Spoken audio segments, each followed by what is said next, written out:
Hi muckers, and welcome back to my YouTube channel. Thank you so much for clicking on this video today, and I can't wait to have this conversation with you. It's gonna be it's gonna be a very relaxed conversation and a very honest one that I've been wanting to have for quite some time, and I can tell you that if you watch a lot of these videos within the drama sphere, the commentary sphere, it is also a very talked about thing behind the scenes, and I feel like it's a conversation that as creators we're more nervous to have because it's kind of speaking out against something we've done that's not been liked by the platforms.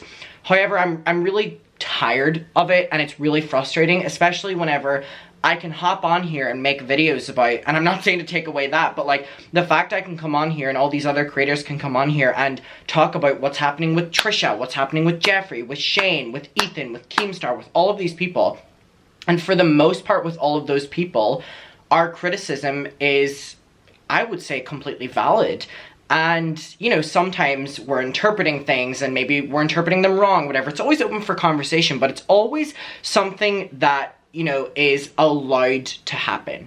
And the platforms always, which is great, and especially YouTube, and one thing I will give YouTube credit for way over TikTok and anything like that, it's why a lot of people always ask me, why aren't you on TikTok? Why aren't you making like drama videos on TikTok? The reason for that is because TikTok really don't allow their creators to have an opinion on anything. And I've always given YouTube credit that they've allowed their creators, mainly for the most part, to kind of just talk and be real and have a conversation. And the reason that the drama and commentary sphere has always been something that, you know, I've enjoyed watching and whatever is because it's a conversation that you would have with your friends. And, you know, being able to have that with a creator is almost very important whenever we're trying to keep up with, you know, for sometimes really bad drama and sometimes entertainment drama that these people are giving us, and we want to have opinions on it.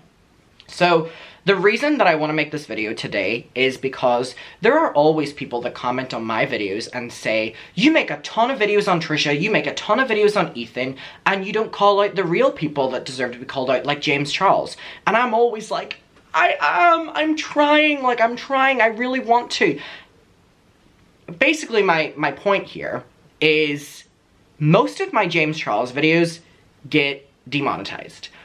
My recent James Charles video, which I was incredibly proud of, which didn't get pushed to my subscribers and didn't get pushed in the YouTube algorithm, and I'm not Gabby Hanna complaining about shadow banning here, I'm saying that the video got demonetized a couple hours after I posted it, and I'm not saying this from a, oh my god, no money on this video. What I'm saying is when a video gets demonetized from a creator's point of view, YouTube will no longer push the video, because why would they? You know, the creator makes money on a video, but YouTube will always make more money on a video than the creator does. So if the video is demonetized, it's basically just, it will not be pushed to subscribers, it will not be pushed in the algorithm, and that's incredibly frustrating whenever I'm very proud of this James Charles video I made.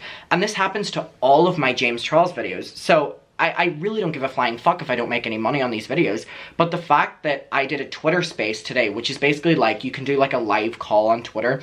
If you follow me on my private Twitter, it's my second Twitter, it's called muckers_Adam. I will accept you on that, and we do calls on there all the time, and I did one right before filming, so thank you to everyone who was on that. They really helped me with this video and kind of gathering my thoughts, because I was really frustrated. And it's just like, a lot of you were messaging and saying that you hadn't seen the video, you hadn't been alerted of it. And that's really frustrating whenever I'm so proud of a video that I genuinely believed was important. Now, the video was talking about the fact that James Charles posted a series of videos of him twerking in bikinis, showing off his body yada yada, and tucking, where he was in a bathing suit, a very like showing off the body bathing suit, and he's literally grabbing his bits and he's, whatever, like, painting the picture is awful here, right?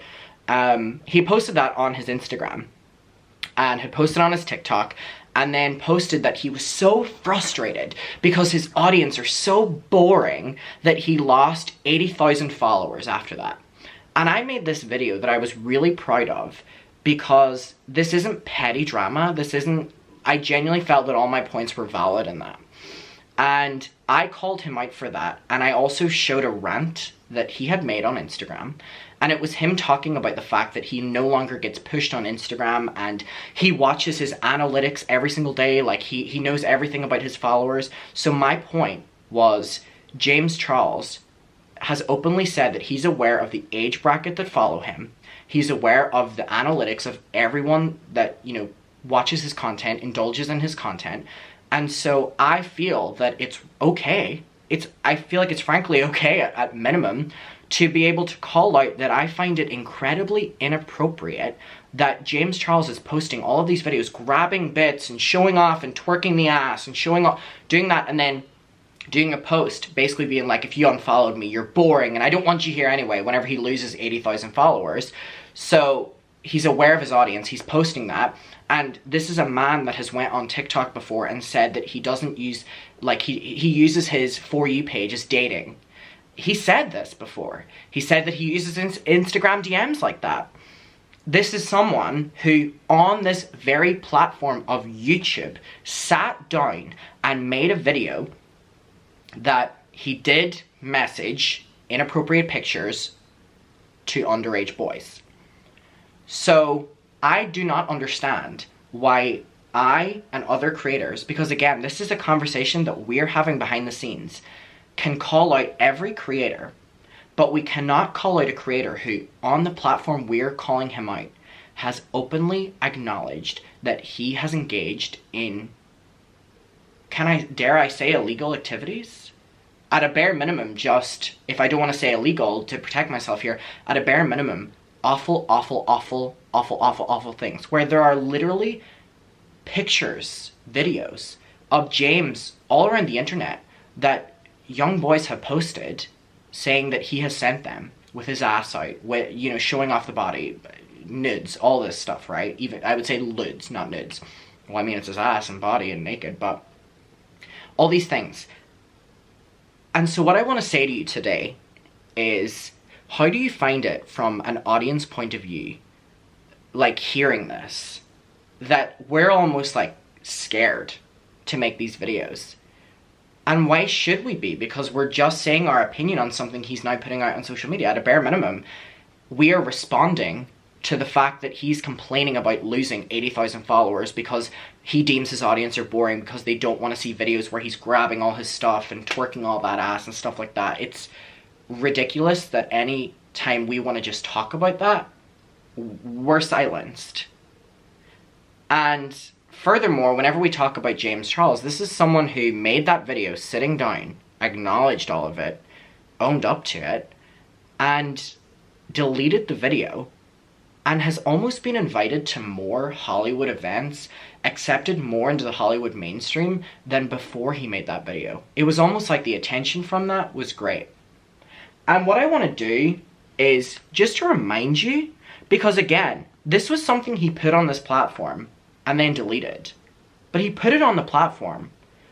And so whenever I'm making a video, YouTube, whenever I'm making a video, TikTok, whenever I'm making a video to anyone on these social medias who's probably going to do the same to this video, I genuinely believe that what I'm saying in my criticism is valid. He is allowed to go on your social medias, post all these body yada yada. In the same breath, he's saying that he studies his analytics, he loves business, he knows that all of the age brackets that following him, which are all children for the most part, he's allowed to do all that, and I'm not even allowed to. Your favorite creators aren't even allowed to just sit down and be like, he's done this, we're giving you the drama, what has just happened, and then we bring back to the conversation on what has happened and why this makes us so uncomfortable. So this was his video, the holding myself accountable, a deleted video. I've skipped to 7 minutes, like into 7 minutes of this, because this is when he's addressing why his like dating history has gone wrong. So keep in mind, this is him addressing being called out for using his social media, which is very valid in the conversation of what I was having, for messaging his fans. To kind of walk you through the reflection that I've been doing, so you know that I'm taking this seriously, how I came to terms with my desperation, and how it led me here. In 2019, my dating life became even more public than it already was when I was called out and labeled as a predator. You guys, I feel like at this point, all know the story, so I don't want to go back into details, but pretty much I had to get on camera and prove that I was being lied to. I had all the receipts to back it up, but at the time I also recognized that I definitely needed to change the way I was going about dating because clearly something was not working. And in that video, I made a vow and a promise to myself and to you guys as the audience that I would be way more careful moving forward. And that promise was not one that I kept. I'm gonna be honest with you guys. Do I even need to say anything? Like, why is he allowed to say this, but we're not even allowed to, like, piece it together? At the time that I posted No More Lies, I really thought that, like, the only issue was kind of like the straight guys and being lied to.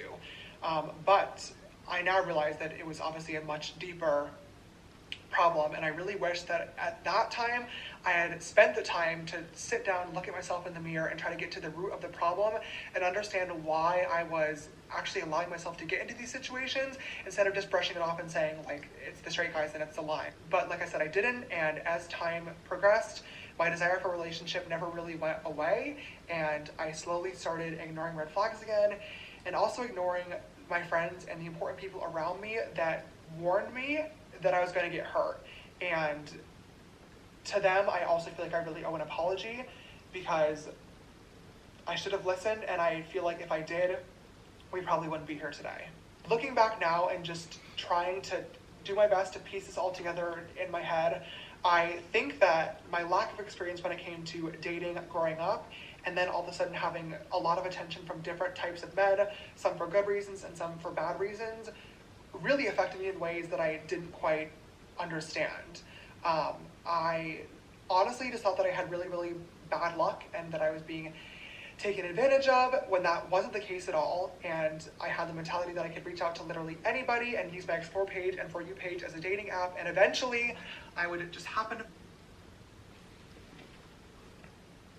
On the record, he has just said that he would use his Instagram page and For You page as dating. So why am I not allowed to say that when he's posting all of these provocative videos and then criticizing his audience for all unfollowing, why is that an issue whenever I call it out? It doesn't make any sense, doesn't it not? It really, really, really doesn't. And it's frustrating. It's frustrating. Are you noticing how minimal commentary I'm adding to this video from him? Because I feel like it speaks itself, clearly. Find the right person, but that's just not how dating works, literally at all. It's gross, it's weird, and it's desperation. I just really thought it was important to share my thought process and the conversations that I've been having with myself and professionals behind the scenes in order to help myself fully understand the situation so I could properly hold myself accountable for how I got. And he deleted this. When these videos started to come to light, power imbalance became a really large topic of conversation on social media, and rightfully so. In 2019, when I had my whole situation, I was accused of abusing my fame, money, and power to get what I wanted. And when I responded to that at the time, I said that that was disgusting and that I would never want to do that. And to this day, I still stand behind that sentiment 1000%. So when it was getting brought up again, I got really, really frustrated and was trying to understand, because I was thinking to myself, like, okay, I know that this situation shouldn't have happened. I know that this conversation shouldn't have occurred. I take responsibility for that. But at the same time, like, they DM'd you first. They lied to you. They flirted first. Like, you didn't use your fame, money, and power to get anything. But I've now realized that that mentality is completely wrong, because a power imbalance can happen even when it's not intentional. Keep in mind, who he's talking about there was whenever, a couple minutes prior, he acknowledged that a couple of the boys' stories were true. About who have messaged him from his Instagram, from his TikTok, which is all circling back to why can't I criticize whenever he then criticizes his audience for unfollowing him whenever he's posting provocative videos. Why is that not a valid why is that so much criticism that your video should be striked down whenever this was posted on YouTube?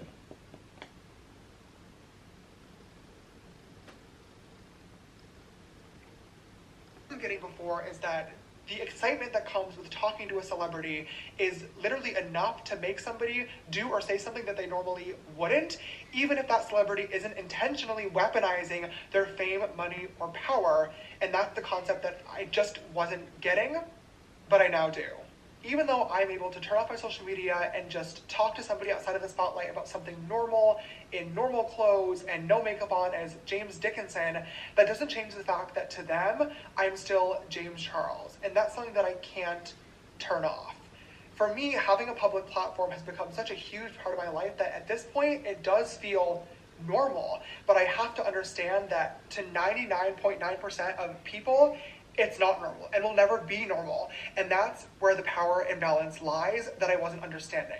But I'm so glad that I finally do, because like I said in 2019, taking advantage of that power imbalance is something that I would never ever want to do, but unintentionally was. With this situation blowing up, there are a lot of people speaking about this online, whether it be sharing their opinions, arguing back and forth, or most importantly, holding me accountable for my actions.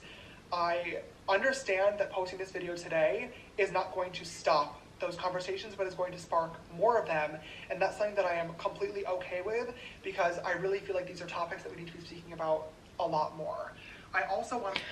I wanted to include that point. There we have it, from James. It is okay to talk about this. It is a conversation that we should be having. So why as creators are we not allowed to have it? This doesn't make any sense. Too, that through uploading this video today, my hope and my expectations are not to, press post and then forget about it and move on and wash my hands as if nothing happened, because something did happen. And what happened was not okay, and I don't want to just forget about it. I should have been more careful in every single way when it comes to the ways that I was looking for a relationship. I didn't do the proper research, and for that I'm... Are you getting how frustrating this is? Embarrassed. I can't take it back as much as I wish that I could, but I'm really, really glad that I now fully understand the situation, so I'm able to do better in the future, and I really hope to show that to you guys. I'm a firm believer that when scandals or situations like... So, I'm gonna end off this video by saying that there was nothing wrong with my video.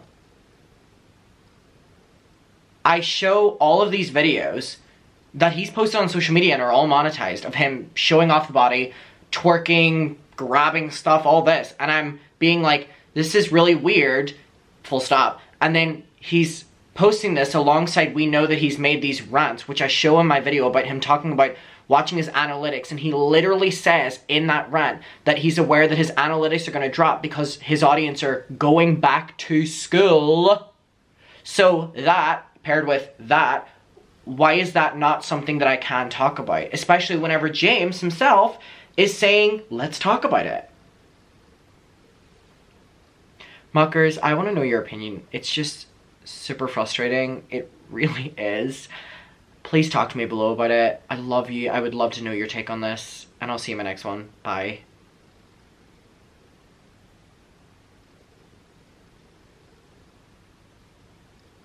No way.